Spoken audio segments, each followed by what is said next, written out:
উজনিক লৈ উৰিয়ামঘাটৰ পৰা চলিছিল ভয়ংকৰ ষড়যন্ত্ৰ মিয়াৰ টাৰ্গেট উজনি উৰিয়ামঘাটত ঘাটি পাতি উজনি অসমলৈ শিপাইছিল সন্দেহজনক লোক উৰিয়ামঘাটৰ উচ্ছেদক লৈ আনেক বিস্ফোৰক তথ্য পোহৰলৈ আহিছে উচ্ছেদিতই উৰিয়ামঘাটতে ভোট দিব বিচাৰিছে আৰু তাৰ বাবে লিখিছে এখন পত্ৰ ঢিঙত বসবাস কৰা উচ্ছেদিত লোকে কিয় উজনিত ভোট দিব বিচাৰে ভয়াবহ পত্ৰই ফাদিল কৰিছে উজনিক গ্ৰাস কৰাৰ গভীৰ ষড়যন্ত্ৰ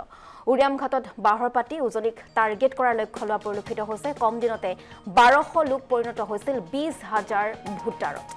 উজনিক টাৰ্গেট কৰি ঘাটি পাতিছিল উৰিয়ামঘাটত ঘাটি পাতি গোলাঘাট নেঘেৰি বিলক টাৰ্গেট কৰি লৈছিল একাংশ সন্দেহজনক লোকে তাৰ পাছতে তিতাবৰ খুনাৰী নাহৰকটীয়ালৈ শিপাইছিল উৰিয়ামঘাটৰ সন্দেহজনক লোকে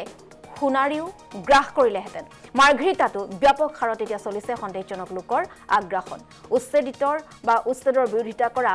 কংগ্ৰেছক প্ৰত্যুত্তৰ দিছে মুখ্যমন্ত্ৰী ডক্টৰ হিমন্ত বিশ্ব শৰ্মাই উচ্ছেদিতই ঢিঙত বসবাস কৰি উৰিয়ামঘাটতে ভোট দিব বিচাৰে উৰিয়ামঘাটৰ উচ্ছেদিতই প্ৰেৰণ কৰিছে ভয়ংকৰ তথ্য এই প্ৰতিক্ৰিয়া মুখ্যমন্ত্ৰী ডক্টৰ হিমন্ত বিশ্ব শৰ্মাৰ নালাগে উৰিয়ামঘাটৰ এভিকশ্যনতে চাওক 12-13 হাজাৰ মানুহ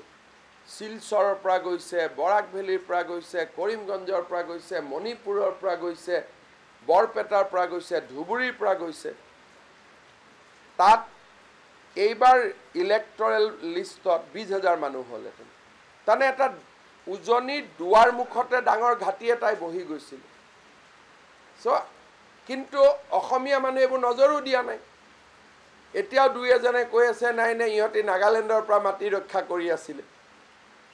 নাগালেণ্ডৰ পৰা মাটি ৰক্ষা কৰিব কাৰণেতো দুইজন CMA ফোনত কথা পাতিলেই হ'ল আমাৰ মানুহে বিশেষকৈ লেফট মানুহবিলাকে সেকুলাৰ মানুহবিলাকে অসমক কিমান বিপদত সোমাই দিছে বুজি পোৱা নাযায় যোৱাকালি বিশ্বনাথত এভিকশ্যন হ'ল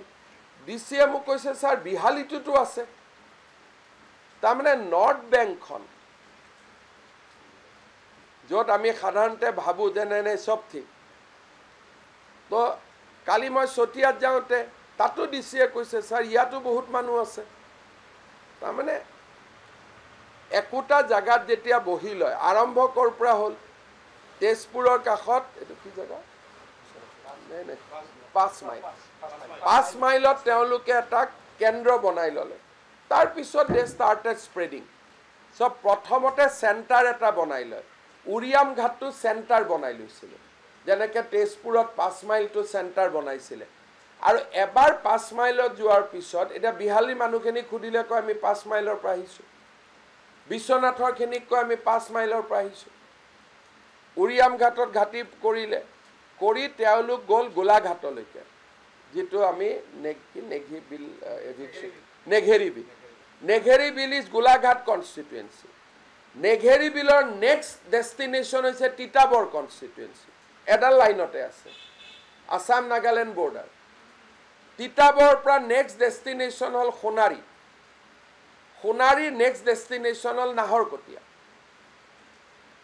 গতিকে এই বস্তুটো লৈ যদি আজি আমি ব্ৰেক কৰি নিদিলোহেঁতেন নাগাটো আহিব 1 কিলোমিটাৰ মাটিত কিন্তু এওঁলোক গৈ পালেহেঁতেন সোণাৰীলৈকে যিটো আমাৰ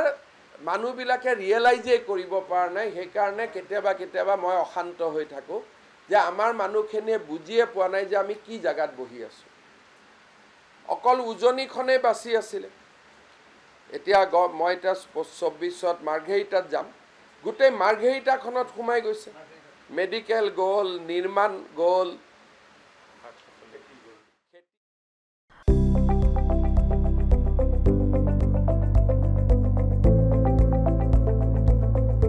NB নিউজ সহজ সৰল ভাষাত নৱভাৰতৰ কথা